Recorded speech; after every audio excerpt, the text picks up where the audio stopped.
I really can't think of another station wagon cheaper than this one. Alright brothers, today we're looking at the BYD Seal 06 DMI Travel Edition. This model is the entry-level deluxe version. This is its key. Now let's take a look at the differences between this car and the Sankyang version. This is the front of the Sankyang version. This is the front of the Travel Edition. Apart from the color difference, everything else is the same. The light cluster still uses an integrated headlight design, and below are daytime running lights with a teardrop shape. Inside, both the high and low beams are LED. On the lower side of the bumper, there is a vent that can reduce the wind speed coefficient during driving. In the middle here is an actively closing front grille. This is standard on all models, and the bumper below has 6 radar points on this car. On the front windshield there are 3 cameras with driver assistance functions, standard across all models. The side has a van-like design. I really can't think of another station wagon cheaper than this one. In terms of dimensions, length 48-50, width 18-19, height is 1505 meters, wheelbase is 2790 mm. It is classified as a mid-size car. The suspension uses a front McPherson strut and a double multi-link suspension structure. The roof also has a silver roof rack. The wheels are multi-spoke aluminum grey gold alloy wheels, and the tyre size is 225/55 R17. The top trim has 18-inch wheels. This is its rear end. Personally, I think the Travel Edition looks better than the Sankyang version.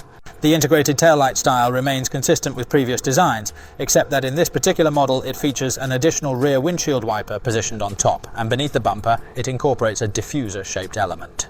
Additionally, there are 6 radar points on the bumper. This car is equipped with rear parking radar and also has an assistive parking function, which is very friendly for beginners. After opening the electric trunk, you can see that the opening is particularly large. This is with the rear seats not folded. Let's take a look at the space performance. Under the panel are some of its personal tools and a convenient charging gun. On the left side there is a 12V power outlet and a small hook. A payload capacity of 3 kilograms, and the rear seats can be folded through this mechanical button. After folding them, it's the same here. After folding, everyone can see the overall flatness. This space is definitely much larger than the Samsung version, and the opening is particularly large.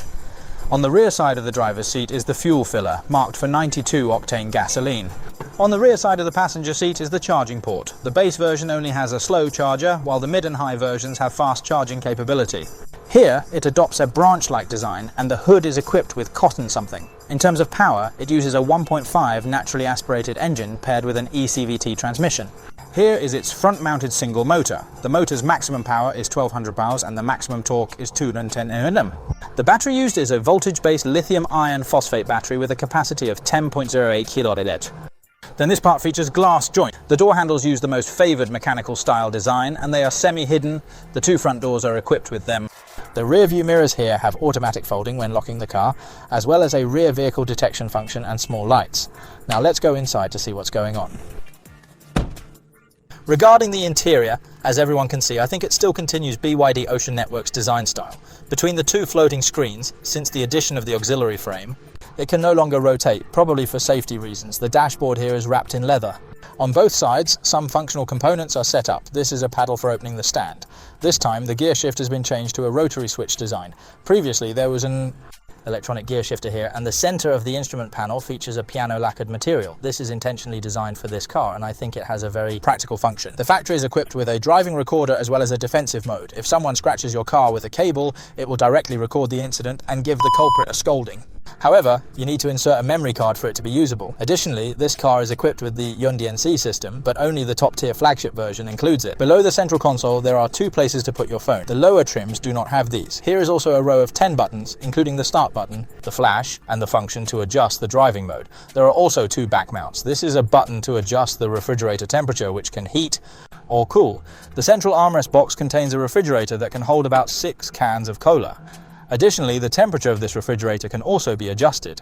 The lowest temperature ranges from -6 degrees to +6 degrees, and heating ranges from +35 degrees to +50 degrees. The seats are upholstered with this type of leather material. Looking at the back of the seats, they appear quite sturdy, and they also feature a perforated design on top. When sitting, it neither feels too hard nor too soft, providing just the right balance needed. Both front seats come with ventilation and heating functions. This is the base model. Both front seats are equipped with vanity mirrors and reading lights. On the driver's side, there's an eyeglass compartment, so don't spread your glasses inside. On the passenger side, there's a handle, and the entire roof features a sectional sunroof design with a fairly large area. It has electric sunshades that prevent sunlight in summer and allow light in winter. In terms of safety features, this car comes standard with 6 airbags across all models. The top flagship version includes an additional central airbag to prevent the occupants' heads from colliding in a crash. Additionally, active braking, lane departure warning, lane keeping assistance, front and rear radar, 360-degree cameras and R2 level assisted driving are standard safety features across all models. I have now adjusted the front seats to match my usual driving posture, and as everyone knows I am 1.72 meters tall, it is appropriate for us to proceed to the second row of seating. Let us observe and evaluate how the space performs under various conditions. There's approximately a little over 2 laps worth of distance. The space is ample with a small pocket here, and the entire rear floor is completely flat. In the center of the rear, there's an independent air vent with 2 charging ports below, one of which is USB. The rear seat backrests are designed with 3 sections, a detachable head and torso part, and a central armrest that includes 2 back holders. Furthermore, the rear seats have cushioning that is much softer to sit on than the front seats. See how soft it is. BYD has thoughtfully created the perfect model specifically for you.